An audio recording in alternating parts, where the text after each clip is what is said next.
Hello everyone and welcome back to the ClickerCast. When you're lost in the darkness, look for the light. You're joining myself, Chris, alongside my lovely, non-infected co-host, the man of many pixels, Mr. Richie. Welcome back.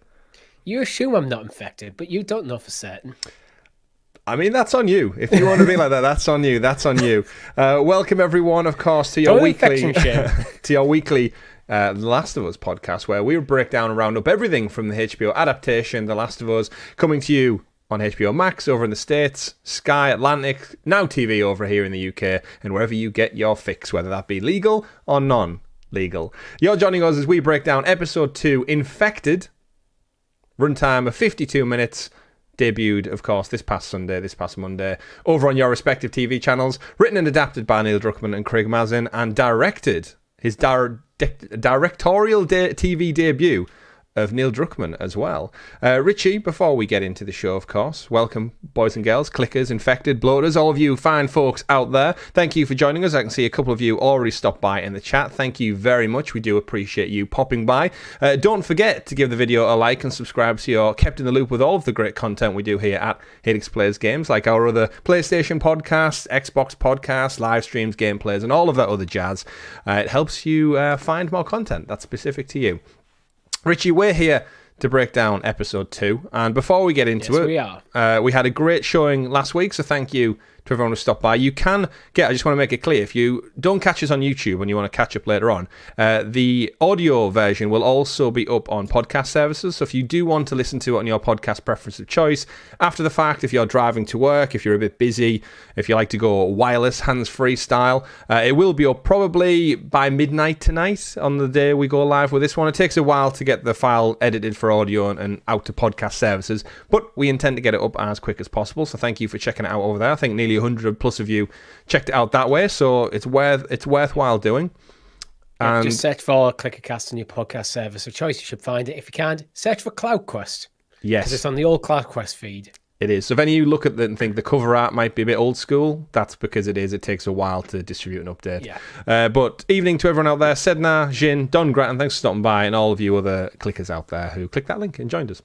Right, a few things before we get into the episode breakdown, Richie. I wanted to touch on, thought it was very specific and relevant to the show.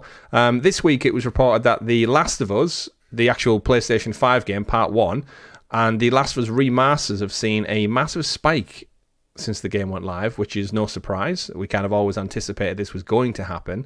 The Last of Us Part 1, the PS5 version, has seen a rise of 238% in physical sales over here in the UK. And the Last of Us Remaster, which is the PS4 version that came out in 2014, has seen a spike in 322%, which seems crazy. It still hasn't cracked the top 10. Yeah. I think we need to point out, though, if the remaster especially, that seems insane. 322% of nothing is probably still nothing, because who's actually realistically buying the remastered version? If you don't own the game already, you've got two versions there. Part 1, the new version, or the old version. I think you're just going to buy the new version. I mean, you'd imagine Part 1 was selling fairly okay. It only came out in September. Yeah, but I'm saying Part 1 has probably actually sold more than Part 2, than the remastered yeah, version, absolutely. Plus, despite the numbers. Yeah, plus the remastered version is readily available in the PS5 PlayStation Plus collection. Yeah. And as you said, it's an old game. A lot of people already probably had it. But it's impressive nonetheless, and long may it continue. Episode 2 then, overall, let's get your just first overall impressions, and then we'll get into our traditional breakdown. What were your thoughts? Again, I really enjoyed it. I think this episode was a bit more action focused than the last time. I think that was actually probably a good thing. So it keeps changing the pacing a bit, where episode 1 was very setting the scene. It developed the lore a bit, but then focused a lot more on just 3 characters. Like, there's less people involved. There's less. It does feel a lot more isolated this episode in terms of, like, because they're not in the QZ. There's not so many people around. There's not a load of there's no real extras, to be honest. Yeah. In any scene, it's just Joel, Ellie, and Tess. Yeah. When I was doing the cast breakdown, so on our doc that we use for this show, we've got the kind of actors and the characters that they play, so we don't make any mistakes. And yeah, trimming down last week's first episode to this was just like, it's just Joel, Ellie, and Tess. and then assorted clicker extras who do a great job, by the way, as we'll get into all that. But yeah, my first thoughts on the first episode, as you said, when it came to its end, it was kind of one of those moments where it's like, oh, it's over? It's over already? Like the Monday evening, whenever you guys watch it out there, it felt, compared to episode 1, which was, of course, 80-odd minutes nearly, much shorter episode. But like you said, it told a very distinct story. It got to the point, and it showed us a very different side of the world. We've seen the QZ zone. We've now moved out into the wild, and we wanted to see that kind of polarizing reality of safe behind a big concrete wall or out in the wild, because we heard from Ellie last episode that there's some shit going on out there. Yeah, I mean, they used Ellie, I think, quite well in this episode for like giving the audience a bit of exposition. Because I think sometimes, again, we always have to remember that we've both played the games. Yes. We know what's going on. We know what the world's like out there. Average TV viewer who's never played the games, might not have even heard of the games, watching it, doesn't know. So using Ellie to kind of like, oh, Ellie's never been out of the QZ.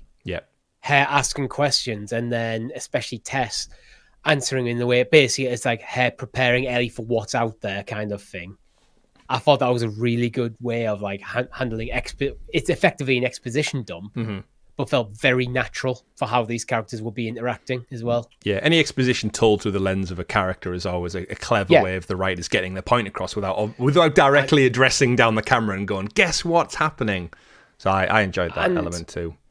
I think it was done quite well through Ellie's personality, her natural curiosity and like bit of silliness of what's going out there. She doesn't fully quite get the stakes yet, I don't think. Despite the fact that she has already been bitten. It's like she's only ever seen runners at this point, at the start of this episode. Yeah. So it was like she's heard rumors of other stuff, but she's kind of now like finding, oh, well, I'm out here. It's like, this is not what I expected. I thought it was going to be like swarms of them everywhere. That's because that's how you can imagine in the QZ. That's how it all gets overblown. Yeah, everyone. And then, you got two experienced people who are kind of going, well, not quite like that. However, it can be a bit like that at times. Yeah, everyone loves a campfire story. That's for certain, and that certainly obviously happens in the QZ zone with people going backwards and forwards. One of the things I was curious to get onto you before we get into the kind of breakdown of the episode.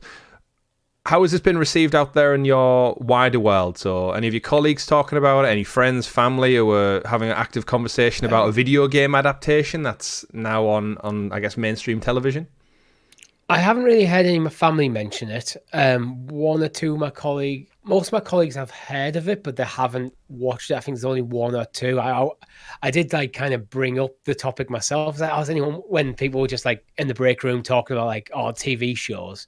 It's like, oh, has anyone watched The Last of Us? And I think there was only one or two people who had. Most people had heard of it but hadn't. Yeah. So I give it a push. But I think, to be honest, a limiting factor in this is the fact that it's on Now TV. It's behind a subscription or specific. It's behind a subscription that a lot of people don't have. And if you don't have a Skybox and you don't have Now TV, you're asking people to pay about £10 a month for one show. Yeah.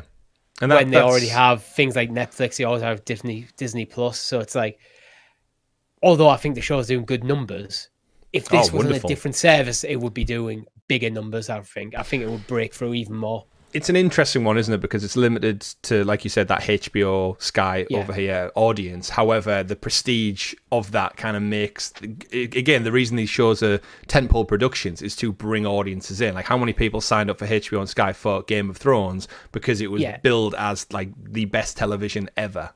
But more from season 2, though. Like, it was after like the season 1 kind of broke through and everyone was talking about it. That hype leading into season 2 is where Game of Thrones really properly exploded, I think. Yeah. Where Last of Us, well, we are episode 2. Yeah. So you might, I think I would strongly suspect if you looked at the numbers, like that Now TV, that HBO Max, that Sky Atlantic do over the course of the season, I imagine it'll go up every single episode. Yeah, I mean, week on week, I think HBO confirmed yesterday or today that the second episode has seen a 22% increase of viewership week on week. And then the viewership of, I think, the previous episode had gone up astronomically as well. So, because people were talking about it. So people went back, watched episode 1, then watched episode 2. Naturally. And there is that reality with the streaming services. You don't have to watch it day one because you've got the luxury of you can just click a link now and play it whenever. Like, that's the joys of not having to be beholden to regularly scheduled television. I can see a couple of people in the chat, Jin, just pointing out that, in the Netherlands, it's HBO over there as well. Relate to the party with a streaming offer. Same here in the UK. We don't have HBO over in the UK. We've got a variety of several streaming options, but Sky have the rights. Now TV's been around for a long time in like the UK. But the problem I think it has is it has these tentpole shows, but not enough to keep people sustained. So we'll have 9 weeks of loads of people with Now TV memberships, then they'll probably cancel. Yeah. I mean, remember, Now TV is just a supplement to the Sky cable TV service, which millions and millions have. So even though I still don't understand why they have it. But that's just us. Like, there's many, many generations older than us who just have the traditional TV boxes. And if they have Sky, they might be watching this and they might be drawn in. But aside from television regulations and rights alone, second episode, for me, spoke to my parents about it. My mother was shocked with Sarah last week because she knew the show had a little girl in it. She didn't think the little girl was Sarah. She thought I was talking about Ellie. Switch. Yeah, she thought Sarah was Ellie when I was talking about it. So when what happened to Sarah, my mum was just like, what the hell? I thought she was in it for the whole show. And it was like, wait. I think we kind of called that last week on the ClickerCast, where like a lot of people who don't know Joel, don't know Ellie, see Sarah, and how much the first episode lingered on Sarah. Yeah, absolutely. Sarge in the chat says as well, would you say you're enjoying it more because of the game, because you've played the games? So that's an interesting topic that we'll probably touch on a lot throughout the course of this series, is that I'm seeing kind of mixed reactions online for certain things. And I think there's a lot of people who need to grow up and realize it's not going to be a like-for-like, one-for-one adaptation. That is never going to happen. If you want a one-for-one adaptation of The Last of Us, watch Chris's full playthrough. Yeah, go do it. It's up on the channel now, all 18 hours of it or whatever it was. But yeah, I saw, like, again, just scrolling through social media, kind of keeping in the loop of all the news and such, and I've seen a couple of people specifically saying, like, they didn't like... it was something... I think one of the main ones was spores, which, again, you just need to let that go. You need to let that go.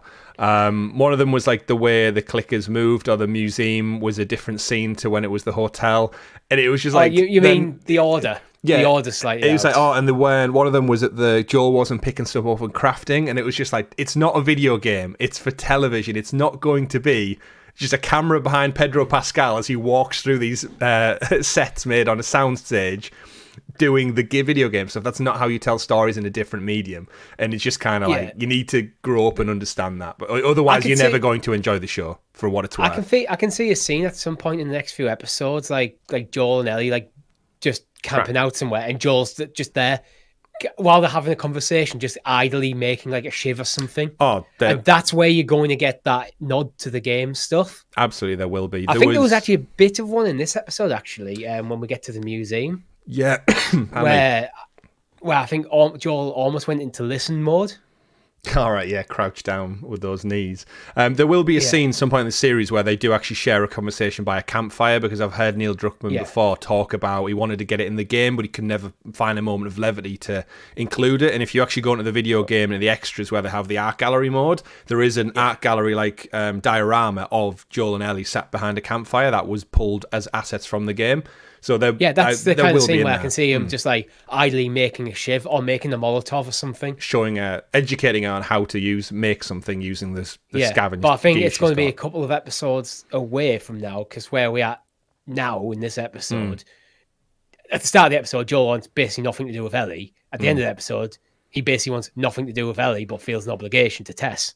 That we don't know that, though. We don't know that yet necessarily. Like, he walks off camera. Yeah. Like, we'll get to it, but like, he could just go a separate way. Like, there might be something at the start of next week. But back to Sarge's question around it. Yeah, I think as someone who's completed the video game several times over, absolutely, it's one of my favorite franchises of all time. Going into this with an open mind, I'm absolutely loving the differences and the changes that they're making. And we will get into it with the breakdown, but the slight changes they're making it's like reading your favorite story, but like the author's done like a pre-draft, and you get to see a different version of the same tale told by the same passionate people. And I think we said on last week, the same people. That's what we have to remember. This episode was literally directed by the guy who made the bloody game. Yeah. So if you're not happy with it, like if you're, they should have got someone better. There is no one better. The guy made the game. So if he's happy with it, you should be happy with it, because there's no one you can really go to. But again, we're approaching this with an open mind, Richie. That's the difference. I haven't actually seen that much criticism, to be honest. No, I think you have to really realize that video games and TVs are different mediums. If this was a one-for-one adaptation of the game, it'd be crap, a TV. Because you'd have 5 minutes of Joel hiding behind a bookshelf, crafting shivs, watching the clicker's movements, waiting for the right moment to move, because he's trying to work out the pattern. Yeah. I've seen some funny moments going around on social media saying this episode was nothing like the game. When I played the game, I got killed 7 times over. Joel hasn't died once. And it's like, that is fair. Like, I haven't seen Joel have his neck ripped out yet. And it's like, because it's not a game, it's a TV show. And if he dies, he's dead full stop, and the series cannot continue. So there are little changes that have to, of course, happen. But I think great. I think all the changes that I've seen so far across the first 2 episodes, I think have been the right decision. Absolutely. And of course, do let us know in the comments below as we go through if you have any questions for the breakdown, if you have any questions about the video games. These podcasts, we want to keep them. They naturally will be quite spoiler heavy if you haven't played the games.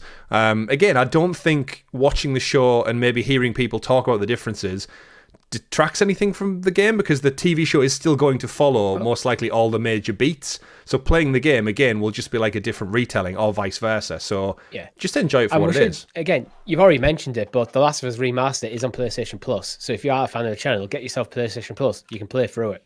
Absolutely. Or my full playthroughs there of part 1 if you'd like a higher quality version of it, with running commentary by yours truly. Right, Richie. Let's move on to the main bulk of the show. Before we do get into the episode breakdown, of course, a big, massive shout out to all of our wonderful Helix heroes out there, the fantastic members of the channel who support the content that we do completely and help us improve and bring you better quality stuff. Of course, the ClickerCast wouldn't exist without the fantastic support that over 50 of you have given us over the last 3 years as we've evolved from a Google Stadia channel and podcast to covering PlayStation, Xbox, and now television. RIP indeed, Google Stadia. It was taken down by the clicker that is Phil Harrison and Google Alphabet. But our Helix heroes, massive shout out to you. And if you can see people in the chat dropping some clicker emojis in there, or the Firefly logo, you can get access to those from as little as 99p plus early access to some of our other fantastic shows. So shout out to you, Helix heroes. Before we do get into it, quick question from Nick in the chat says, I'm hoping somehow that little side stories that all the notes tell you in the games really get into the show. She really enjoys those. So yes, good point. It is a good point. And I think we're going to see that played out. For example, spoilers ahead, I guess, for future episodes, but when we get to the Sam and Henry elements, I think we're going to see certain characters in and around that area of the United States. Spoilers again for next week's episode. I think you might see some of them already adapted for episode 3. Yes. Yeah, yes, absolutely. Yeah, that's a great point. Yeah, we'll get into that as we look ahead to next week. But, Richie, let's break down the episode. So, starting with a cold open, Neil Druckmann and Craig Mazin were saying on this week's The Last of Us official podcast, not quite as official of ours, of course, Richie, but I guess they've got Troy Baker, the director of the show. The guys who made the TV show and the game as a podcast is less official than us. You know what? I think we have a better name. I'm just going to say it. The Last of Us podcast, or the ClickerCast. You tell me which rolls off the tongue better. Either way, of course, we digress. They have infinitely more viewers than we do. Cold open, and he basically describes the director that the difference between a video game is that people can continue to play for as long as they want to. There is no end. The story continues as long as you can stay awake with a controller in your hand, or it runs out of battery if you're playing a DualSense. Am I right? You can just play for as long as you want to. Whereas with a television show, they have to end. It has to have an end point every single week and a start point to gauge interest, bring new people in. And in the podcast, Craig, the director of last week's episode, goes in depth about saying like it gave them a great opportunity to set the scene and bring people back into the story every single week. And what I loved with last week's scene from 1968 and this week's scene, which took place in Jakarta, Indonesia in 2003, again, it gives us a great insight into how the outbreak happened that we don't know about from the video games. It's world building. Absolutely. This is the sort of stuff where you hear bits of it from like that is done through the game through environmental storytelling, where you see posters of flies, you pick up things on the ground that hints at how the world went from normal to what you see at the opening of the show. Like, but they're just doing it through a different way. Yeah, and I think it's fantastic. So we open up in Jakarta, which, if we remember from episode 1, that was the radio broadcast saying that it was in Jakarta, and Tommy and Joel had a conversation about where it was, and Sarah corrected them because she knows her geography. Smart girl. And this takes place 2 days before the breakout day we saw in Texas during episode 1. So they do tell you the dates at the beginning. So this takes place 2 days before it seemingly jumps continents over to the United States and to Texas, where Joel and Sarah and Tommy reside. And it starts by following a scientist of mycology, Dr. Ibu Ratna, as she's seemingly arrested by police officers while she's just out there having her lunch, Richie, and the officers show up and they escort her to the Ministry of Health of Indonesia. So very quickly we kind of set the tone with old ladies arrested and taken by... She's very sheepish about the whole thing, which, again, I don't know what the current state of Indonesia at that time in 2003.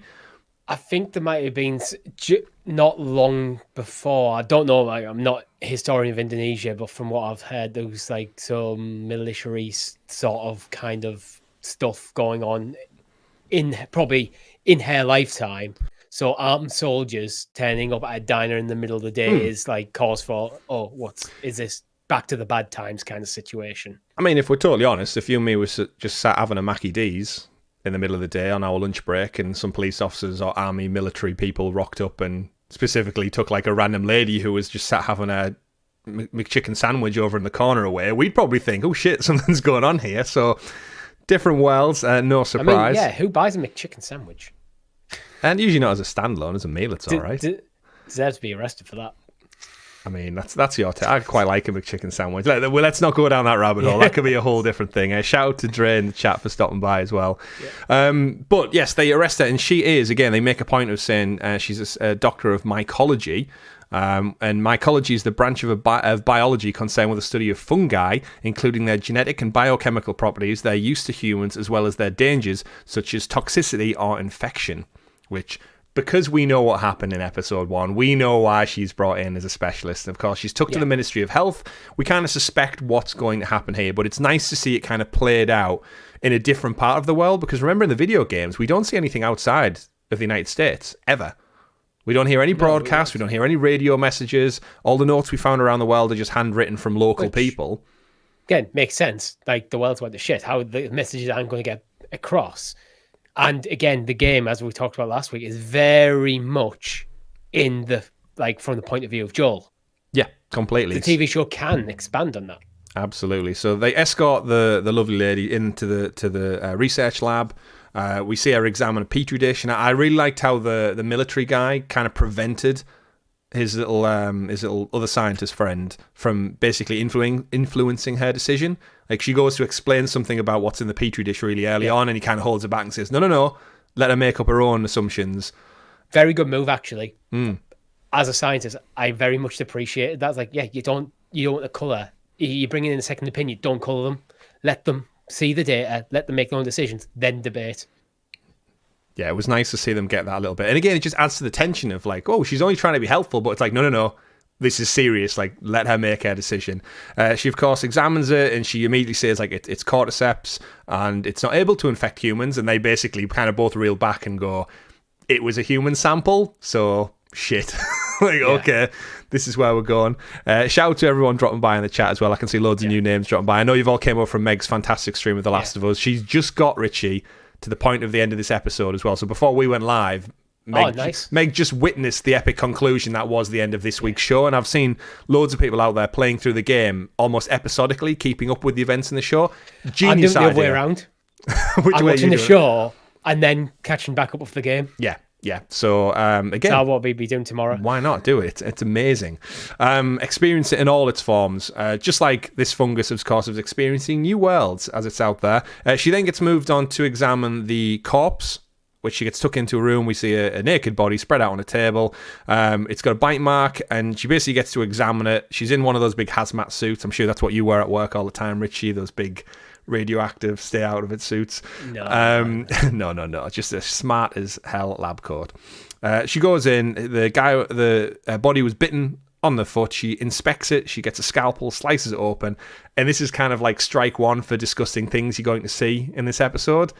Cuts into it, and there's just this horrible kind of like, it kind of looks like wet cotton wool, I guess, kind of tucked in there where the veins and the blood and stuff should be. It's fungus. It's mushroom. It is literally the fungus. Yeah, it reminds me of, when you're seeing kind of like spider nests and colonies, you get that kind of thick white webbing that sticks really compact. It was kind of reminded me of that.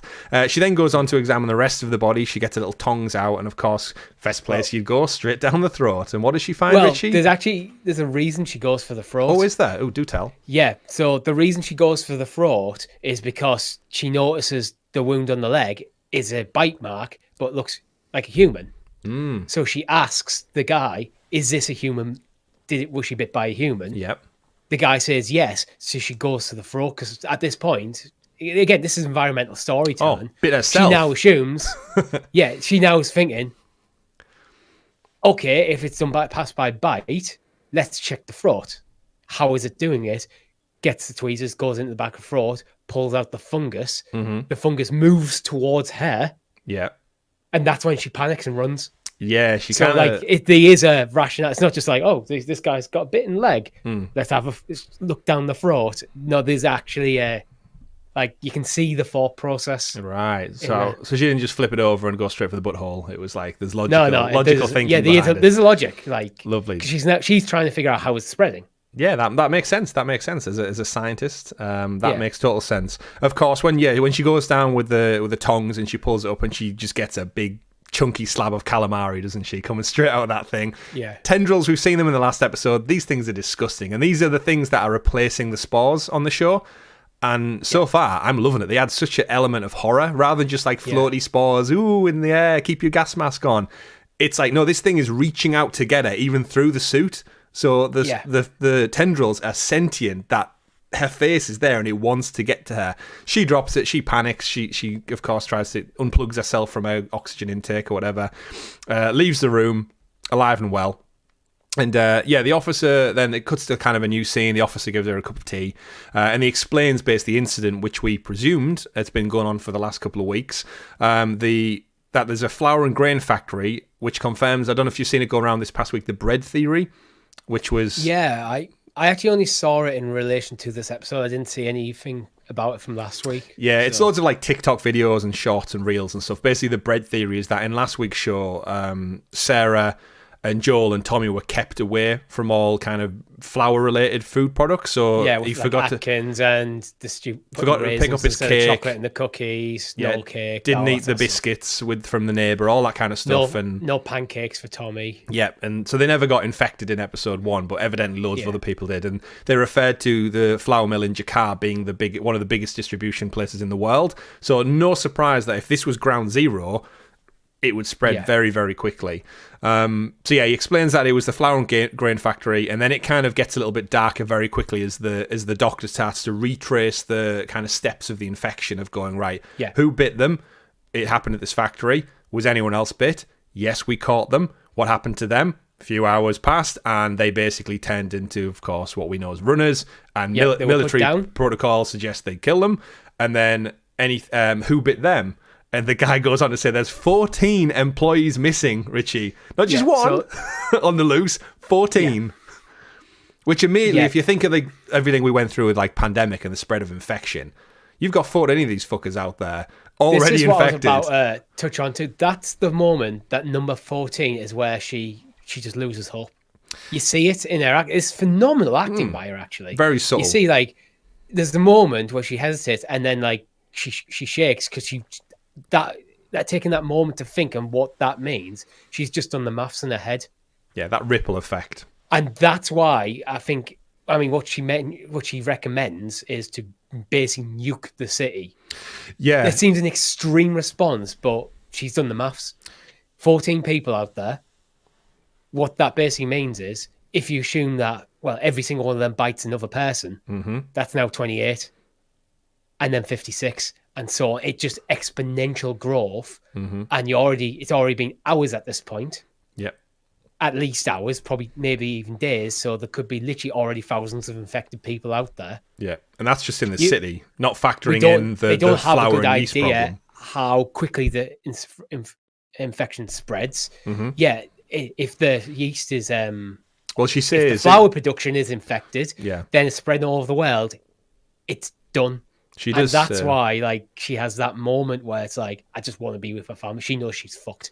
Yeah, like, she does say, like, the flower is, like, the perfect breeding ground for this type of fungi as well, which is like, oh, great, it's just another problem. But yeah, that moment, like you said, she's visibly shaken, and he asks, like, what to do next, and her response is, like, very quietly just, there is no medicine, there is no vaccine. Bomb the shit out of the city. You can vaccinate for, like, a fungus, because especially the way this fungus works, where it physically bores into you. Yeah, it's like vaccinating for breaking an arm. I'm sure someone's tried it out there. And then she wants to be with her family. She's actively, like, starting to well up and stuff, knowing that her time's numbered. And then we just cut to doom. We get the beautiful cinematic again. We discussed on last week's show. Absolutely, I think, like, every week as these episodes build up, I'm just gonna, like, be absolutely rocking out to this tune, like Game of Thrones. Whenever I used to hear the HBO, all the static, and then you hear the and you just, like, start off, you're like, oh, I'm in for it. We've got an hour of phenomenal television ahead of us. That's gonna happen every week with this show, I'm hoping. So, cold open, we're done. Let us know in the chat what you thought. Are you enjoying these flashbacks to kind of when the outbreak happened, getting that bit more behind the scenes information? Because again, we don't see this in the game. So yeah, it's I'm fantastic. Loving them so far. Me too. Again, as someone who's played the games, it's just more context for what we get to see, what we get to love and talk about. So moving on then, we get to Boston. We're back in present day. We're back with our crew.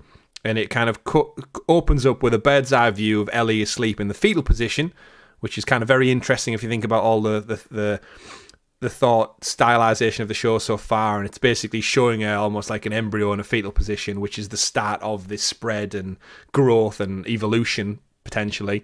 We see her in this circle of sunlight, which I think will come into a little bit more, which hasn't really been explicitly explained in the show, but I do want to drill into it in the breakdown a bit more. We see Joel and Tess basically watching over her, and they probably have took shifts all through the night because they know this girl's bitten after the end of last episode, and they expect it to turn any moment now. It's the way they're just full and staring at her as well. It's not absent-minded, keep an eye on it, no, it's just focus. Yeah, focus. And you can almost imagine their conversations through the night of going, like, don't get too close. You take first watch, I'll take second watch, and you're right. And as soon as she moves, Joel's, like, kind of ready on the gun already, and they just do not trust her at all anymore. But she hasn't turned, and then this is when Joel and Tess they probe with Ellie some questions about the bite mark. They argue a little bit about her future. She needs to go to the toilet. We all do first thing in the morning, right? And interestingly enough, when we first watched this, like, Tess gives her a magazine and says, "Go in that room. There's no monsters in there." And I think Joel says, "Only you." Already. Dick arsehole moves towards this little girl that he's supposed to be looking after.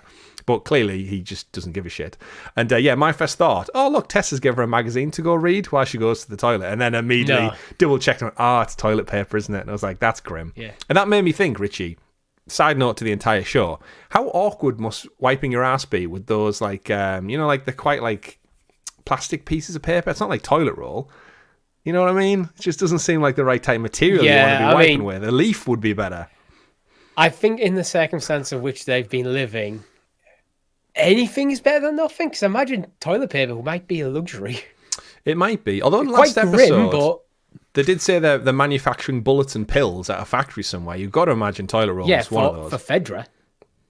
That's true. Yeah. No, I mean, there's got to be a lot of toilet roll out in the world. There'll be toilet roll and Twinkies, as we know from Zombieland. They will be out there en masse.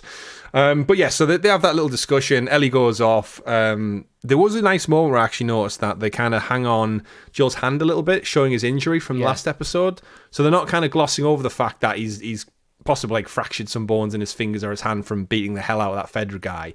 And again, it's those subtle moments where we hang around on Joel to show that he's a broken man. He is still reeling back from essentially murdering someone the last episode, like a non-infected human. It's not just that, He says he's got a bit of a hairline fracture, so it's a physical injury as well. And it's something they talk about on the run up to the show where they don't want the characters to be like superhumans. And like last week when it came to the Robert stuff, and when you invade his compound, kill off 50 guys, they didn't want to do that because they just make like Joel look basically invulnerable. Yeah. Where they want him to be very vulnerable. Like, yeah, like there's consequences for everything he does. Like he's not safe. He's not a superhero. Like he's just a bloke who's got lucky. Yeah, I'm waiting for that really funny moment when he wraps a bandage around his forearm and it fixes his hand somehow. Because that happens in the game quite a lot. No matter where you get shot or you get attacked by people, wrapping a bandage around your forearm, you're all good. That's how video games work. I think that'll be like he'll cut himself from some glass and just it'd be one of them little Easter egg moments. Quick bandage, that makes sense. So again, while Ellie's gone, they kind of discuss, Joel wants to take her back to the quarantine zone. Tess kind of explains that if they take her back, she'll get scanned on the way, or she'll get scanned at some point, and they'll basically go, oh, she's negative, and they'll just kill her on the spot. So that's a dead end for Tess. She's like, no, we need to see this through. And there's obviously the kid has some future, and Joel's pretty much, I think he quote Joel, he says, you need to stop talking about this kid like she's got some kind of life in front of her. Because from his point of view, she's bit. She's not long for this world. They will have to kill her. Even if she wasn't, it's a pretty shitty world. Yeah, absolutely. And we get kind of a little bit of fun back and forth between the two of them asking questions. The three of them, asking questions. And it turns out Ellie has way better travel snacks than Joel and Tess. She has a lovely chicken sandwich, I think, while they're stuck chewing on some dry jerky. And I did beg the question, Richie, upon my second viewing. Are they still making bread? Because she has a definitive slice of bread in a sandwich. Because I went really close, zoomed in, and thought, are they still using bread? No. So does this debunk the bakery theory, the bread theory? No, I think the bakery theory was 100% confirmed in this episode. I think this is one of them, they probably just put it in Ellie eating a sandwich with bread to kind of emphasize her immunity. Oh, I guess, yeah. I mean, realistically, would you be messing around with grain with that at the moment, considering that's caused the outbreak? Well, that's again. Is this a loophole in the story, or she could just have a couple of bits of chicken? Because again, bread doesn't keep fresh very long without all the additives we had. But I think they needed to give us something that looked a bit more appetizing than just it did. You see, Joel got full on it's not a nice meal. He's not enjoying this. This is just sustenance. Yeah. He's got this nice looking sandwich. And then you've got the contrast of Joel and Tess in the darkness and Ellie in the light. Yeah. And actually, there's a point mid-scene after the sandwich where Tess actually moves in between them. So she's kind of half in the darkness, half in the light. Well, so I think that's a very nice moment where it shows you where these characters are at this point in their journey, where Joel is still fully in the darkness. Tess is stepping out of it. Oh, so you're kind of like a Kylo Ren thing going on there with the sunshine coming through. More subtle, because Kylo Ren is bright. I mean, red, yeah, of course. I only caught that because I accidentally froze it on that scene. Right. It's a great spot from kind of visual stylization. That's spot on. I think that explains that really, really well. So yes, Ellie has better travel snacks. I really wanted a sandwich after watching this scene. But again, back to the kind of the sunlight thing.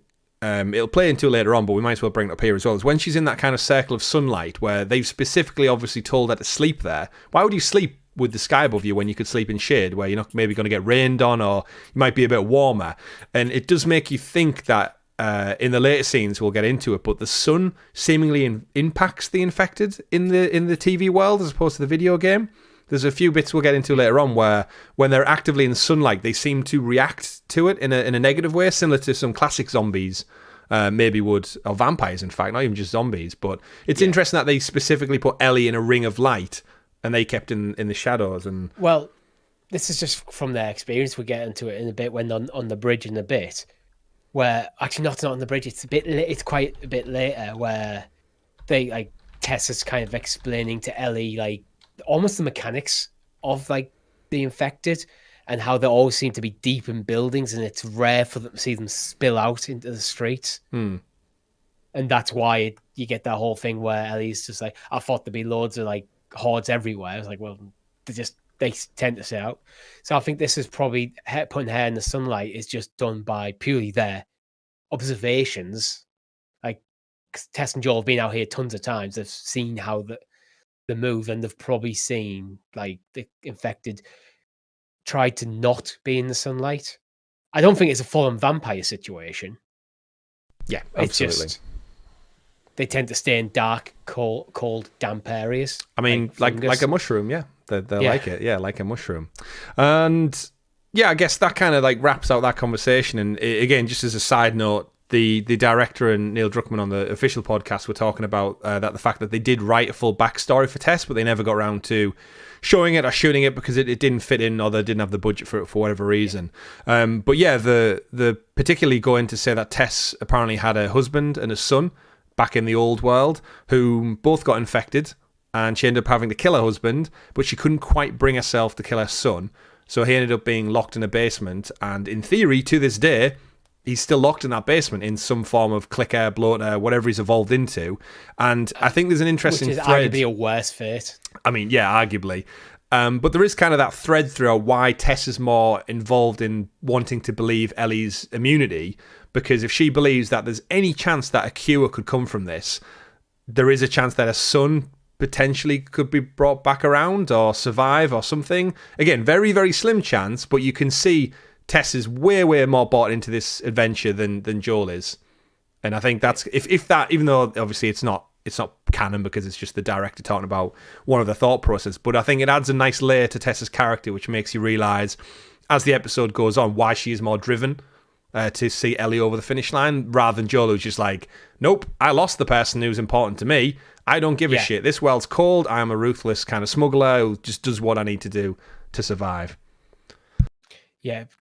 Tess just sees a potential route for redemption for the horrible shit she's done. Joel's just he's broken completely internally. It's just purely about getting through the next day, getting through the next day, getting through the next day. That's all Joel's existence is at this point. Yeah. It's why I think in the last episode you saw him like just quite happy, just taking a kid out of the back of the truck and just chucking it in the fire, happy to work the sewer stuff. He just doesn't care. Yeah, he just.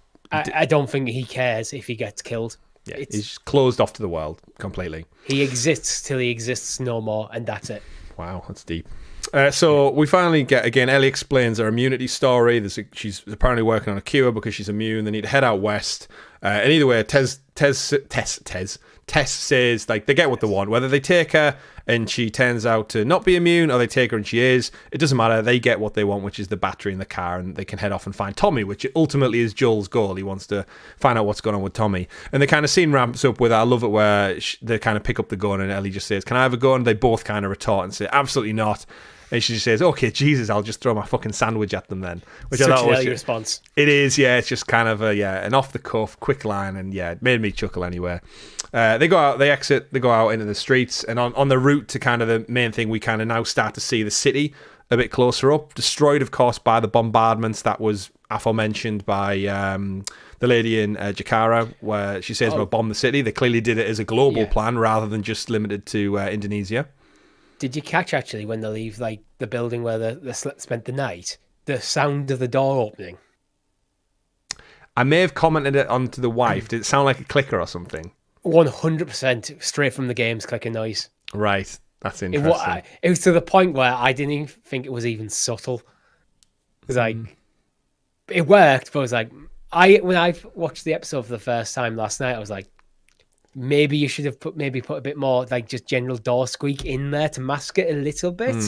But it was like, yeah, it was just one of them little Easter eggs.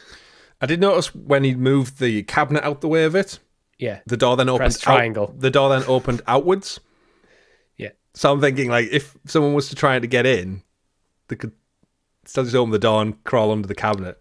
Like, I thought the cabinet was a buffer to stop the door being opened, but if it's an infected, if the door blows open, there's still a barrier or something. Safe from infected velociraptors. Yeah, clever girl. They get in, no problem. But anyway, we head out on the streets. We see everything's destroyed. Ellie comments on like the kind of bombardments, and they continue the journey as Tess tries to basically build more of Ellie's backstory. She explains about going into the abandoned mall in the QZ, which she thought was going to be empty. That's where she ultimately got bitten by one of the runners. Tess does ask her a few kind of probing questions about it, saying, were you with anyone? And she says no, she was on her own, which again, spoilers if you've not played the game. Often no boyfriend. You mean, when she goes into the mall. She doesn't mention, spoilers again, folks, her friend Riley from the game. So she wasn't on her own in the mall, and we no doubt are going to see flashbacks in the next couple of episodes, maybe showing how Ellie got the initial bite. But yeah, you're right. The reference, like, she's an orphan, she's got no family, no boyfriend. Again, she doesn't respond to the boyfriend thing, because we know from the game Ellie is a lesbian or bi, or something she prefers. She doesn't like boys, basically. And then, so they kind of don't really go into that, but Tess is just kind of digging away at it, trying to find out what goes on. And Ellie references a few stories. This is when I mentioned earlier, exposition done very well. It's a natural conversation between two characters in context of what they would generally probably be talking about anyway, but it's giving a lot of exposition to the audience. Yeah, we're just along for the ride, watching them chat back and forward. And Ellie specifically says about why are they out in the wild and they're not being totally overrun. Like, where are the hordes, where are all these clickers and monsters that she's had all of these stories about. And she mentions the super infected that explode fungus spores on you, which immediately is someone who's like, we know the games. We're like, you just wait. You just wait, Ellie. You just wait. Because she's either referencing a bloater, which is the kind of like the final stage of one of the final stages of infection, where they kind of rip off big pustules on their body and throw them like little fungus grenades at you. No bloaters are in the show because it's in the trailer. They're in the trailer. Or it could be the shamblers, which make an appearance in Last of Us Part 2, where I think if the infected basically live in a damper environment, they evolve into shamblers instead of bloaters. So you kind of get two evolutions, similar to a Pokemon, a little bit different. I took this to be bloaters, to be honest, because I think it's unlikely to bring shamblers in when... This early, when they're saying fairly close to the first game, and if shamblers aren't in the first game, bloaters are, and we know bloaters are in the show. Yeah, absolutely. Makes sense for this to be hinting at bloaters. Yeah, and then she also references infected that kind of have had their heads split in two, and they use bat sensors to see, which we know that's echolocation that the clickers use, because their heads, essentially their eyeballs and their brain have been cracked open and the funguses grew out from them, which we'll meet some of these fellas in just a short time. But again, just like you said, Rich, she gives us a good bit of exposition without directly looking down the camera and going, there are some monsters to come up. There are problems. Ellie was not in the mall. So it's setting the tone for when these flashbacks do happen. We have more context on them. So again, great storytelling. And Chris in the chat says, music is superb, true to the game, which again, throughout the whole show so far, just the little subtle tones, the nods, the references to the video game. Again, the way they use the kind of hunter theme from the game for when anything sinister's happening, they have those like deep beats play out. And it just really, really pulls me in. So really, really good. We get to a hotel, which I want to shout out. The hotel, again, using some video game sets, but in a different manner. Yeah. This is clearly the hotel that we shouldn't be at until a little bit further in the game, but they've brought it in earlier because I'm guessing there's no set piece for it as they move on to Bill and Frank.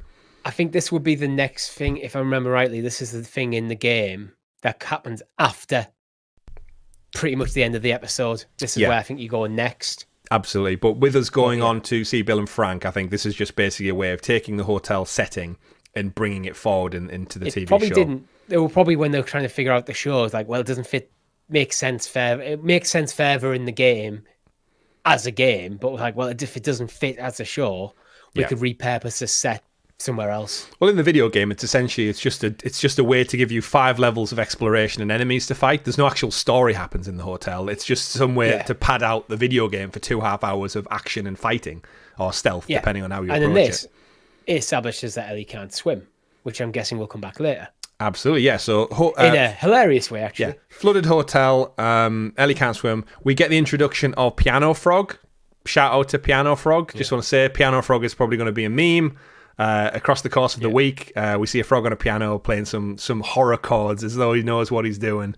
And I did see on Twitter, Neil Druckmann tweeted out, I don't know if you've seen this yet, Richie, there originally was supposed to be piano seagull or piano bird or something, because I think the bird originally was supposed to be on the piano and he eats the frog on the piano. CGI frog, by the way. No real frogs were harmed in the making of The Last of Us HBO. And again, it just sets the scene from like an overclaimed world. Wildlife is back. Nature's retook this entire hotel reception. It's flooded, not up past the waist, which, as you said there, when they go into saying Ellie can't swim. Like Joel walks down the steps into like he's just about maybe shin deep in the water as he's going down the steps. And then he's like, "Oh my god, I can't swim. We really need to go over there." And Joel just says like, he overdoes it. He just like a little hop down. He's like, it's literally one step before he's at the bottom, and she's like, "How was I meant to know?" Like, I mean, she wouldn't, right? Yeah. There's no pools in the quarantine zone, so if you've never swam before, then I guess water's a scary thing. I took this as a nice little moment of the kind of sort of banter you do get from Joel and Ellie later. This is kind of like giving each other shit. Of yeah. But there again, Joel gives Sarah shit. Joel and Sarah give each other shit as well. It's that relationship coming to fruition again. Mm-hmm. And I think Ellie holds that quite well because she is an intelligent young girl. We've seen that from episode 1. And again, a type of comedy and a humor is very dry and very witty. And we saw that actually back in the previous scene when they say, "If we so much as hear a noise out of you," and she mimics a clicker, and Tess is like, "Don't, that's not even funny." And she's like, "All right, okay, I get it."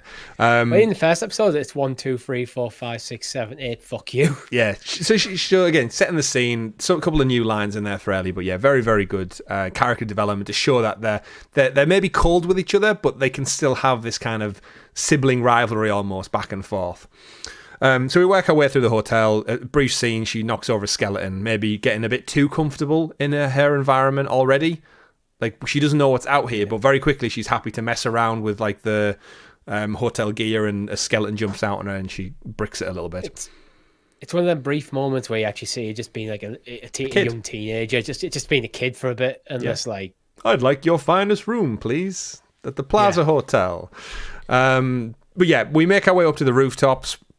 We see a street filled with infected, laying out on there, kind of like little slugs, outside a building. And again, this is what I wanted to refer back to. Seemingly not that happy. I don't know if you realise, like, a ray of sun passes over them. They all kind of like roll over as it passes over the entire crew on the floor. And because sunlight's not really a thing in the game, it did make me wonder, like, they're all on the floor and they all reel back from it and kind of go, "Get away from me." And I'm wondering if that's going to probably play a bigger part further down the line as we get to like Bill and Frank's town, and maybe they don't attack during the day, or maybe they're slow during the day, because we know from part 2 the snow sometimes slows them down a little bit, so elements could impact it. And as you said, mushrooms prefer the dark, so maybe this is just all the fungi in their heads and their brains who are like, "Ooh, get it out of my face." Just like by travel during the day, try and stay like. Don't enter, like, try and avoid entering like dark places, which maybe like later on in the game when they get to the the tunnel area, that might be one of them. We don't have a choice. We have to go through there, even though we really don't want to because it's pitch black down there. It might be that kind of just putting these little nuggets of lore in there. Mm-hmm. Yeah, it was really interesting. Tess then goes on to explain what I think is one of the best additions to the TV show that differs from the game. Is she explains a fungal network underground, which I'm not gonna dub, but I'm gonna call it the Wood Wide Web. And there's a reason I'm calling it this, and I'll get onto it in a moment. But she explains, fungal network underground that connects essentially all the infected for over a mile that can span out. And if you step on a patch in one place, it can alert infected things somewhere else to your presence. And I think from a horror element and a world building element, this is just fantastic because it adds risk to anywhere and everywhere you go. Yeah, they've removed the risk of the spores, but they've added a different risk to kind of keep the stakes high, and it kind of makes sense in the context of the game as well. Because if you alert one, suddenly you can get swarmed a bit. Absolutely, so it just adds that like. It's like you trip over a branch or you knock a tree, and within a few minutes you could be like just rained down by infected. Yeah. So it makes everything extra precautious and careful. And I think in the context of, like you said, taking the spores out, it's that element of threat, like that perceived threat that you might not be able to see all the time.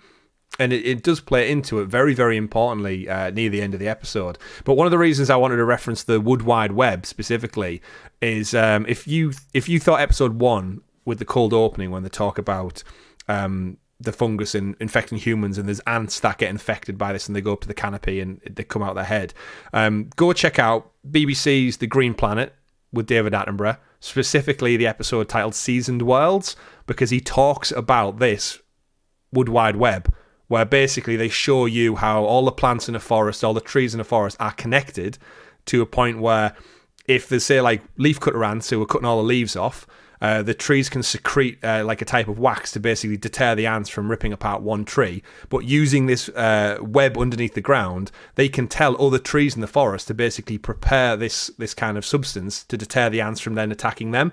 So they all share information, share nutritions, all through this connected fungal network in real life, in the real world.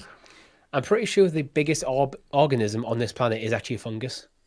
I think it's literally miles of single like underground Wood Wide Webness. Wood Wide Webness, yeah. And pardon me. Another great episode is Netflix's Our Planet, specifically the Jungles episode, which again is also another fantastic David Attenborough production documentary. And again, he goes into the benefits of fungi and how they impact ants and everything. Kind of all the stuff that was explained in the first cold opening of episode 1.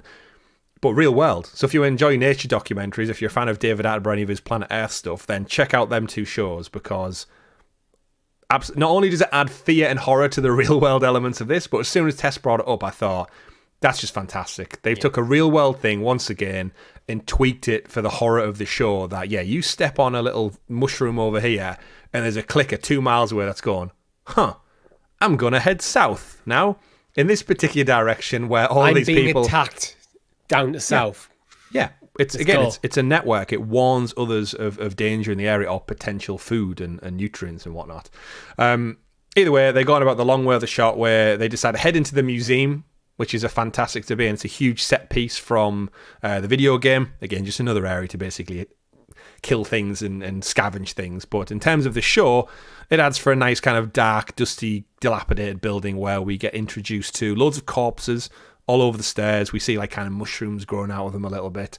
They go up, they slowly work their way through it. The ceiling collapses, very video gamey behind you. You go into a room and then there's no way back. It's like oh, the wooden beam that's just the moment gave in way. the game where you always go, I'm still exploring the area. I've missed a trophy now because I didn't pick up that one thing in the other room and there's no way of going back without restarting. Yeah, very much video game trope 101.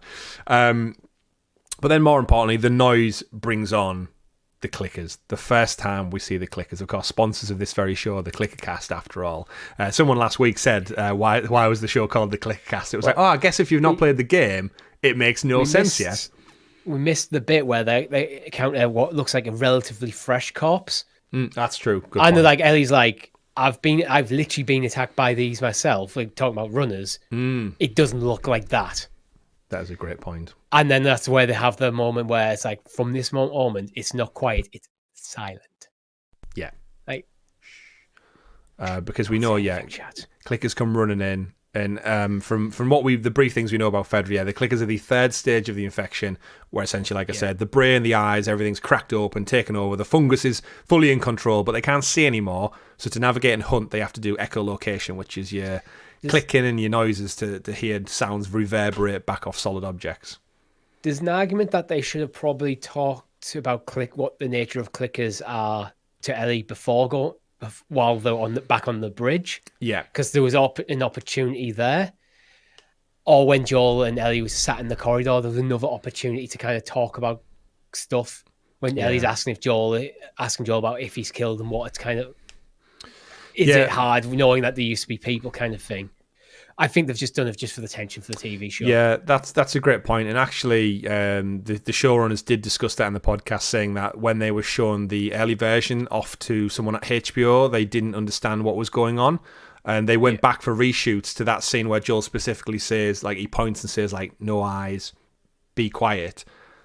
because when they watched it back, the whoever they showed it to also didn't know. And I guess, Jin in the chat says they haven't even been called clickers yet in the episode. So that could be the whole thing in TV shows where they don't actually call them things. It's very rare that a modern zombie show calls anything a zombie. It might just be that thing they're not referring to them. They might do later. Like, I could see that being between like Ellie and Joel later in the show, like clicker, that kind of thing. Yeah, it's the clicky one. It's the clicker one or something like that. Yeah. But it was like on the bridge. I think it could have been nice, like kind of Ellie and Joel, like Joel or Tess have mentioned, like when Ellie's kind of describing the clicker, go, yeah, they exist. But with the bloaters, like they probably haven't seen a bloater. Yeah. Well, Tess says, like, I hope not, when she describes the bloater. So again, we might get to it. Cause, like, let's face it, these might not be the official terms Fedra gave to them. It's probably just infected stage 1, 2, 3, and 4. Similar to in The Walking Dead, like every region they go to, they call them walkers. They call them. I can't remember. It's been that long since I watched The Walking Dead, but I feel like every new season they meet a group of people who refers to them as something different. Because again, you wouldn't all, I guess in the real world, we'd all just call them zombies, right?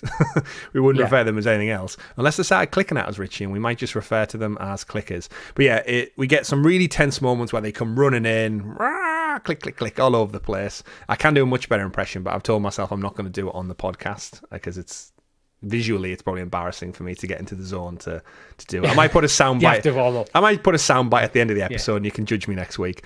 But after some tension building moments, we see the clickers kind of come in. Our crew gets separated, and we get that. Well, before they get separated, I guess we get that really horror building moment where they're behind the glass museum cabinet. And it's just ultimate like horror. Silhouette of the clicker behind them. You can hear the guttural kind of noises coming from this monster. And Ellie's like trying really, really hard to control her breathing. Remember, this is a 14-year-old girl who's seeing something with a mushroom exploded head, just ran into the room and is now essentially hunting them in the dark. So, yeah, no surprise she's a bit scared and can't quite get a breath back. Guy creeps around the corner. Best time to cough, sorry. And then even Tess and Joel look absolutely terrified in this moment. They're like, they are. This is not a good situation. Yeah, absolutely. And we see it, and then all shit pops off. Joel has to shoot, get a few shots off. I think Joel gets jumped on by one of them. Another one runs in from the side. Tess gets separated from them, notably. Yeah, Tess grabs Ellie and runs a different direction, runs away from them. Yeah, and like Joel is like basically having a fight with one. Yeah, and we get some really good, like, again, just classic horror moments where the clickers, if you can get a bit of distance behind them, they can't see you, so you can it's almost like a video game. If you run away from the bad guys far enough, they just lose interest or lose sight of you, and then the whole stealth game starts again. You see this, Joel actually kind of understands this. He's not running in a straight line. He's diving in and out of rooms, and then he actually pushes one of like the statuesque busts over to break a mirror. And he goes the other way to create like sound in two directions. Yeah, which again, and that gives them the opportunity to kind of lose it a bit. Yeah, and this brings us on to the moment where he's kind of like where I described earlier. He goes into almost like full on listen mode while he's slowly reloading his pistol. Yeah, and again, that's one of the best shots. He's got the torch jammed between his neck, and he's trying to quietly load because he's got a revolver, right? So you can't just reload them. Stick a cartridge in. He's got to manually. Well, you can't just spin it and drop it because that makes noise. So he's like slowly trying to take them out, not make it sound. And we've all been there, right? Trying to carry too many things upstairs from the kitchen, where you've got your glass, you've got your plate, you're juggling your cutlery on it, and you're trying to make your way open and shut the door, turn the lights off all at the same time. He's trying to do while there's this ferocious monster just 2-3 meters away. And again, the way the camera does the shot down the long corridor, he's in the light, it's in the dark, you can see it kind of freaking out behind him in the background, and then the camera pans so close onto Joel. It does, and out of shot the clicker disappears. So we as an audience can't see the clicker as well, but you can hear it getting closer and closer and louder. That's why I describe it as Joel in listen mode, because he can't see it, so he's trying to hear where it is. Mm-hmm. He's trying to use the whole echolocation thing against it. Yeah, and it's brilliant. And again, shout out to that shot because it is very reminiscent of the original E3 PlayStation trailer from back in 2011, 2012, where he's loading the gun and they come bursting down the corridor and him and Ellie jump out with it. Either way, they make it out to seemingly safety, top of the museum. They're all obviously very rattled. And again, spoilers for the rest of the episode, but it wasn't as safe as an experience for Tess as it was for Joel. There's something I just noticed actually when, like, after he takes down the first clicker, the second one that ran after Tess comes running down the corridor at him.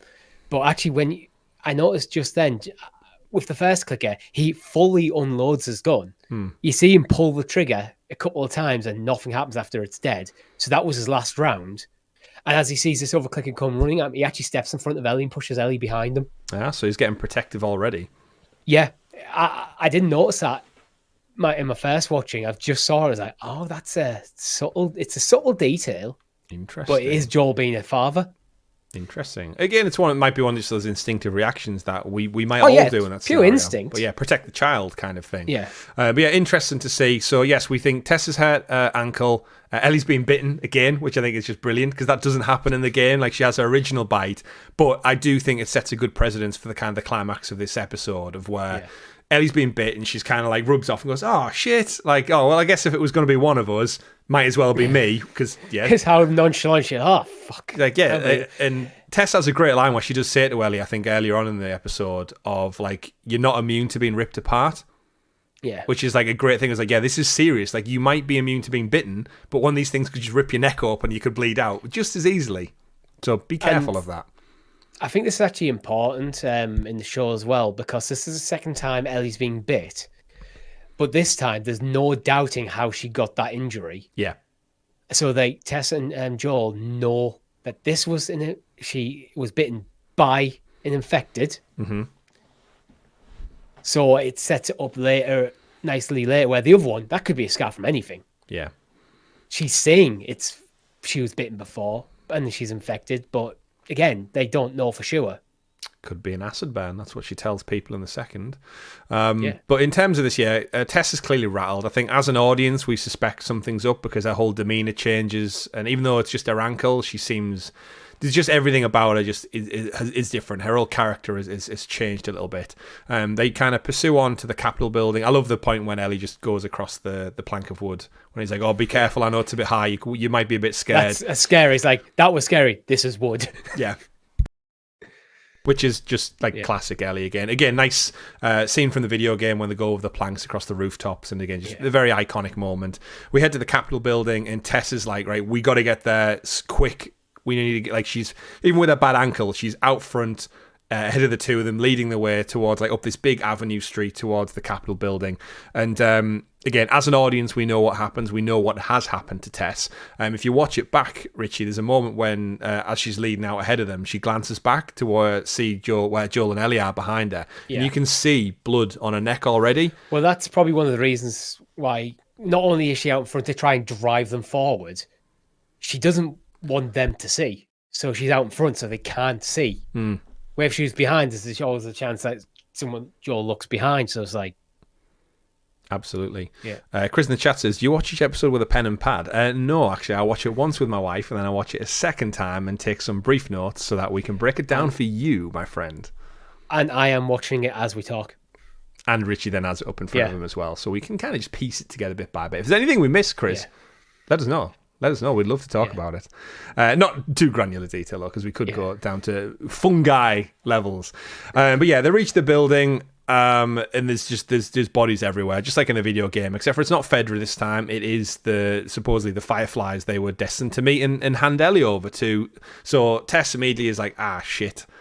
Just like in the video game, like, crap, this was our handoff point. This was the end of our journey.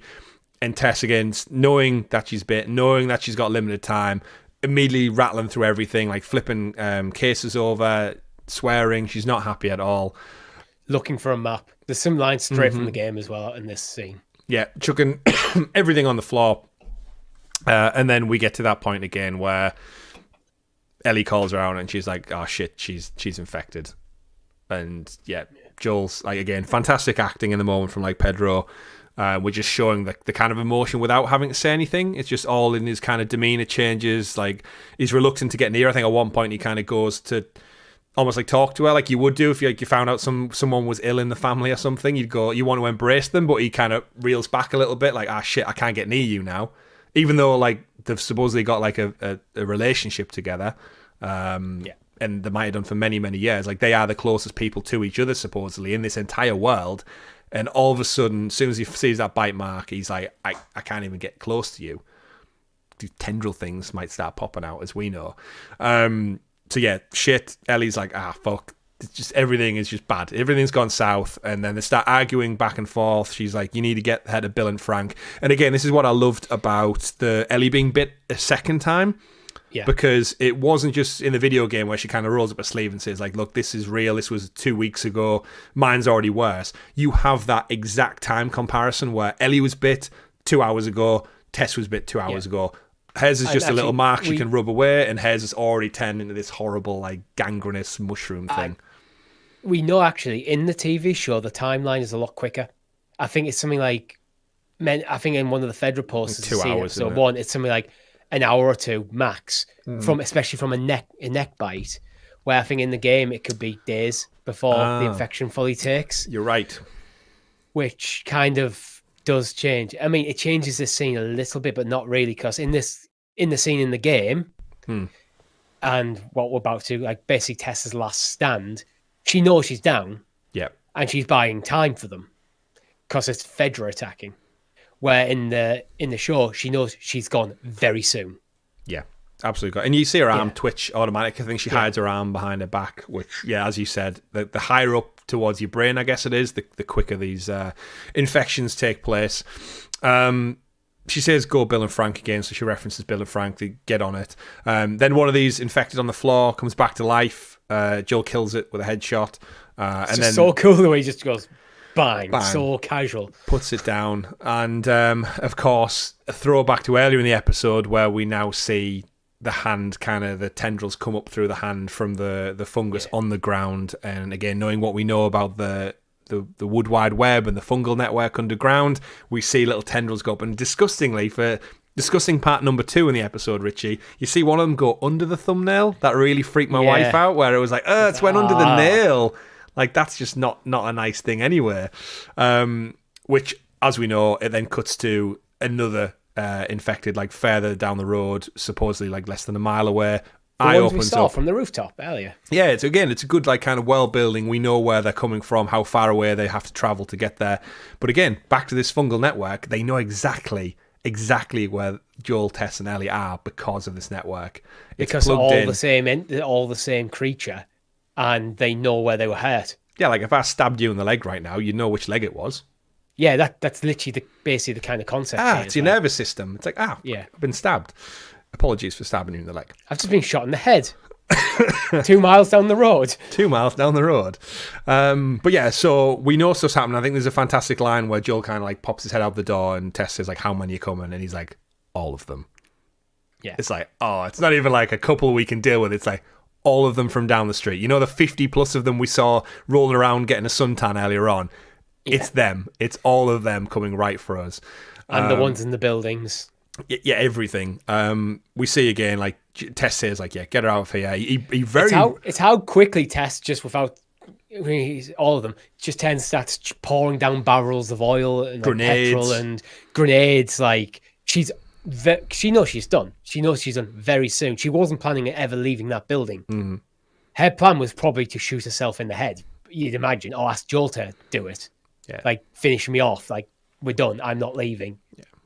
Well, in the game, he's like, in the game, she says, like, I won't turn into one of those things. So, like, she's not willing to let it. And again, when it's Fedra, that she's got kind of that standoff. It's that last stand. It's Tessa's last stand. It's an absolute badass moment for her in the game. But this is badass in a different way. Like, yeah, completely. She just accepts her fate and she's like, look, I'm bit. I know what's happening. I'm going to buy you time. And then again, Joel very aggressively grabs Ellie by, like, the scruff of her neck and says, like, get out of here. No goodbyes, nothing like that. It's just, let's go. They hesitate, like, they're quite close together and they're just looking each other in the eye. And it's like, you can tell there's something there. They can tell that they want to say goodbye in a different way, but they just can't. So he just has to turn and go. Yeah, again, this is how Joel deals with things, just switches off and says, like, yeah, let's get on with it. I'm very interested to see how he deals with the fallout of Tess's death in next week's episode, because Bill and Frank knew Tess as well, so I'm interested to see how that dynamic is going to play out. But yeah, the room's, again, covered in kind of oil at this point, lighter fluid, gasoline, whatever it is. She has a lighter. That trusty lighter in all TV and movies that just will not light.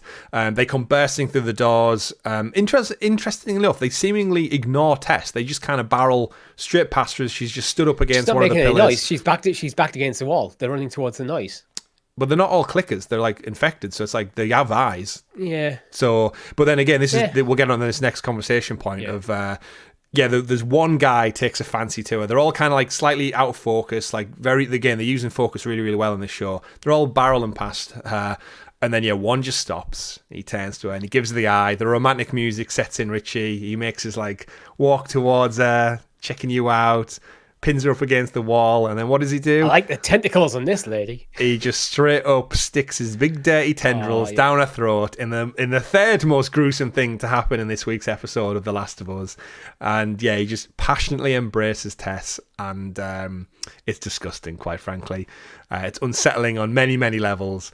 And the director of the show, Craig Mazin, did talk about it and say, like, they wanted it to be disturbing. There's like, how many zombie flicks have you seen where people get tore apart, ripped to shreds, eaten, entrails ripped out, and it's kind of like, it's horror, we get that, but they said they wanted to create something disturbing, and there is something incredibly disturbing about a kiss, because a kiss is supposed to be like passionate and nice, and it's like not a octopus tendril thing getting jammed down your throat, and it's disturbing. And it's, bear in mind, about 30 seconds before, you had that moment where like it's clearly like Joel and Tess do want to kiss each other goodbye. No, they can't. Yeah, it's very juxtaposed to that. It's very disturbing in that. My initial thought was it's quite gratuitous, but then like on further thought, it's like, I get why they do it. They do need to keep putting these things in to make you feel really uncomfortable about the whole situation. Yeah, and I've seen a lot of people out there, like Meg in the chat, saying, yeah, it's very disturbing. It took away from the moment, and I can completely agree with that. I think there was a big build up to similar to the game where Tess is like ready to sacrifice herself for Joel and Ellie's kind of case, and she's ready, and she's got a last stand, and she's got the I think this is lighter ready. It could have been epic.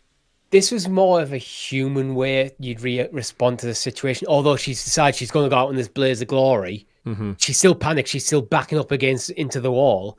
Where in the game, she's pretty much stood there with a rifle, ready to take on whatever comes through that door. Yeah, absolutely. Like it could have been like door kicks in, gunshot, headshot, buddy shot. They jump onto her, and then as she goes down, she drops the lighter. Boom! We get this epic explosion, and she's gone out in a blaze of glory. However, I do want to dissect this a little bit more, because I can see the chat talking about the differences. Yeah. We know Tess is already an hour or so into this infection. She's in a very fungal network area, as we saw. She's almost gone. She could be like 98% fungi convert at this point.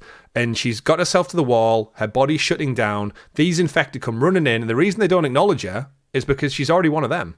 She's already literally fighting the last parts of her brain. It's trying to stay awake. Almost similar. I don't want to go down the road, but almost like describe the kiss as like kind of connecting her to the network. Well, that's where I kind of approach. Like when I was thinking about it after the credits rolled, I was thinking like, obviously she's already infected. They know she's infected. How long does infection take place? But then she's almost, in my mind, similar to kind of like a stroke victim in a way. Like she has consciousness, but she doesn't have the ability to have any body. She already lost control of her arm just moments ago. She's already twitching. Yeah, she's struggling to get the lighter going, and I kind of took that as like she's just her motor functions. She's losing control of her motor functions. It's not just the shitty lighter that she's got, but then it's not a shitty lighter. It's a very nice lighter, Sam Drake's lighter. It is, yeah. Reference that is a lighter from Uncharted, so a good Naughty Dog reference in there. But yeah, when she's against the wall and they're kind of come flooding in, like her last thing is like her. You can almost see it in her eyes as this creepy guy's sticking his tendrils down her neck. Like, maybe she can't react to that. Maybe she's so far gone that she's literally stood in a frozen panic, connected to the network already. And the last element, the last ounce of humanity she has left, her sanity, her brain function, is to flick this lighter as many times as she can. And then thankfully, the last flick, the lighter comes good, of course, again. Boom. Whole floor goes up. Again, shout, I think Chris mentioned it further in the chat, but maybe just use the grenade next time, Tess. Like, if you've got a dodgy lighter, just take a pin out of a grenade, just hold it like the Terminator 2 guy.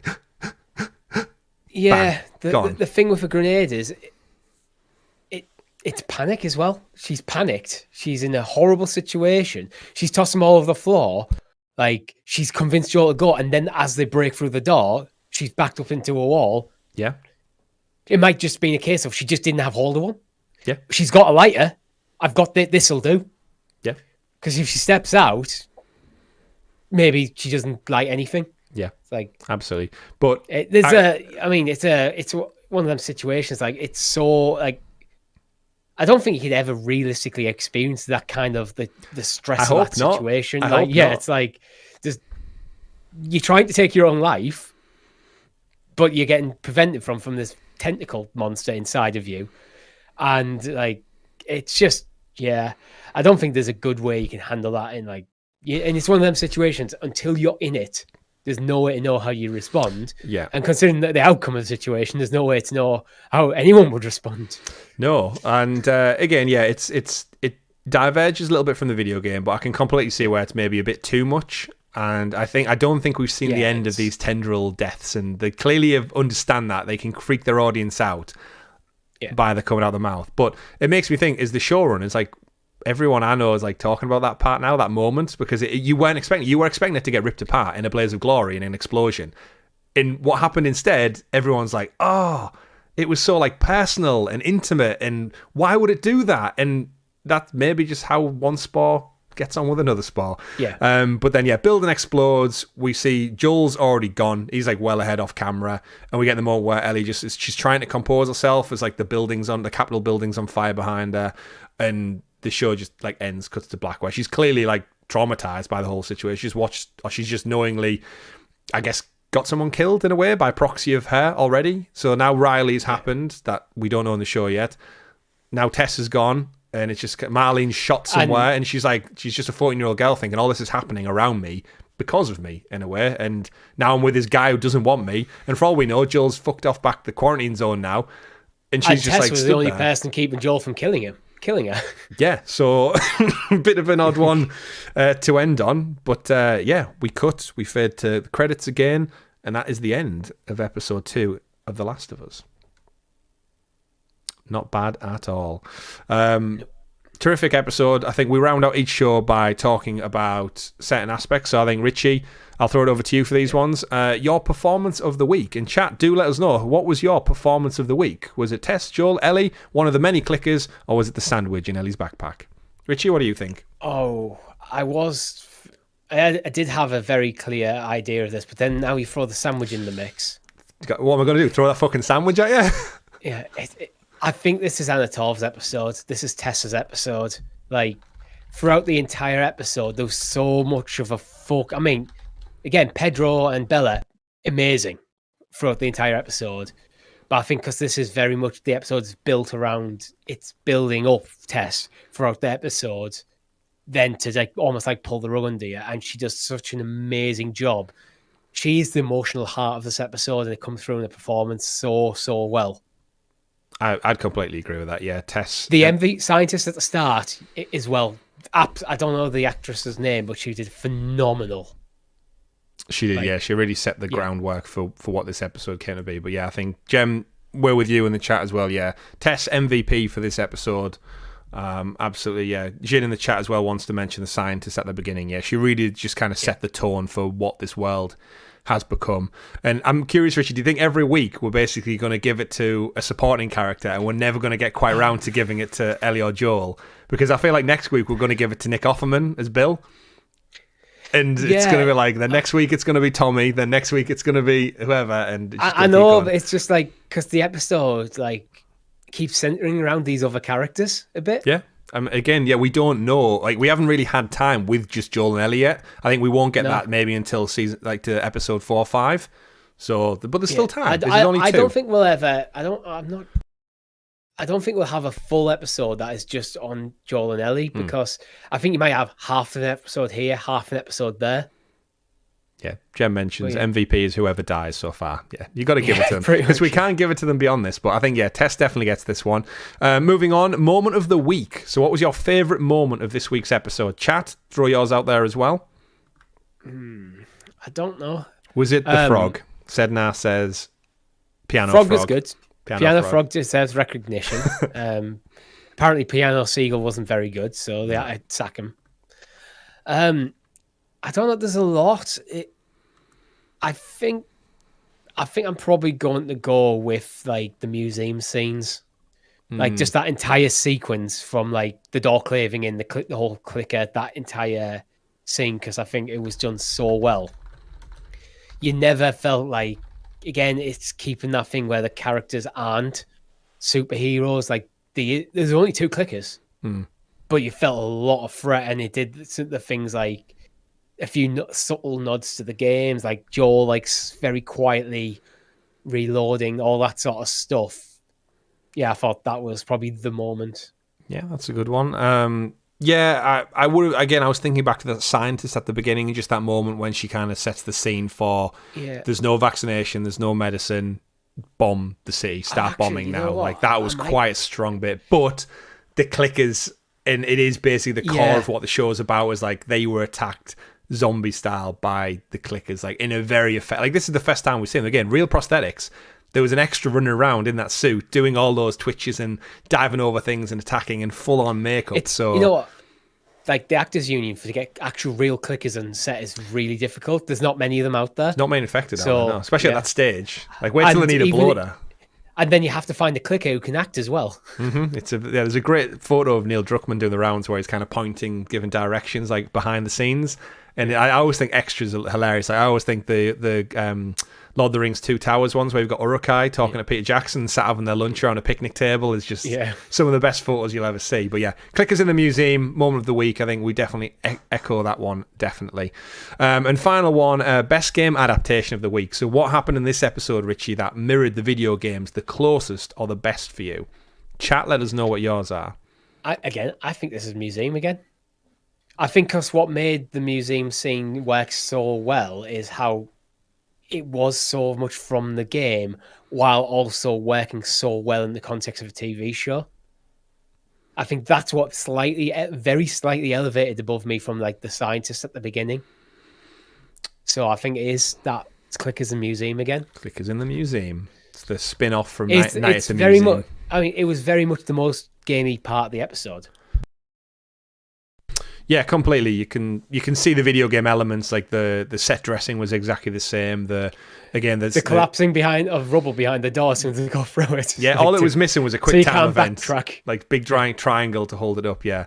Well, we got that at the start when Joel moved the cabinet away from the door. He very much pressed triangle at that moment. Getting them in there. Yeah, I would agree. Yeah, Clickers in the Museum then for me. Yeah, chat unless you've got anything else. Clickers at the Museum gets it again. And then, I guess we round out by looking ahead to next week. The teaser, the kind of show at the end of it. It's very much going to be a Bill and Frank episode. Probably I think next week's might actually be the 80 minutes again, so we get a long episode setting the scene for Bill's town and how he meets Frank by the looks of it. It looks like we're going to learn about their relationship, and then maybe Joel and Ellie come into it near the end of the episode. So it might not actually start or anything for the first hour or so with Joel and Ellie, which I think would be a nice pivot. And then at the end of the episode, we kind of see the two groups come together and find out what's going on. Jem, I think on Now TV they showed it kind of after the credits, but if you go on YouTube, there's HBO YouTube channel has like a 2-minute teaser for what's like next week on Game of Thrones, The Last of Us, and that's it, Richie. That is episode 2 reviewed and broken down right here on the ClickerCast. So thank you to everyone who's tuned in. Thank you to everyone who's watched long. Go out there, of course, enjoy the game. Enjoy the full playthrough up on the channel. Go check out Meg's channel. She's currently playing it ahead of time. I don't know, Meg, are you doing it every week? If so, you've got the kind of perfect accompaniment to this show. Go watch Meg play the game of the episode. Come in while we break down every chunk of the episode into a granular level. And then we'll review it and we'll all get back here next week and we'll do the exact same thing. Right here on youtube.com/HelixPlayersGames. Of course, as I mentioned at the beginning of the show, this also is available on podcast services. So if you want to listen to it on the move, hands-free, it's up there in the digital clouds as well. But without that, Richie, all we need to say is we'll see you next week. Don't forget to run along to the comments, stalk at us on social media, click at that notification bell, blow to yourself on all of our other fantastic content, and of course, above all else, endure and survive. We'll see you next week, folks. Take care. Have a good one. Goodbye. Bye.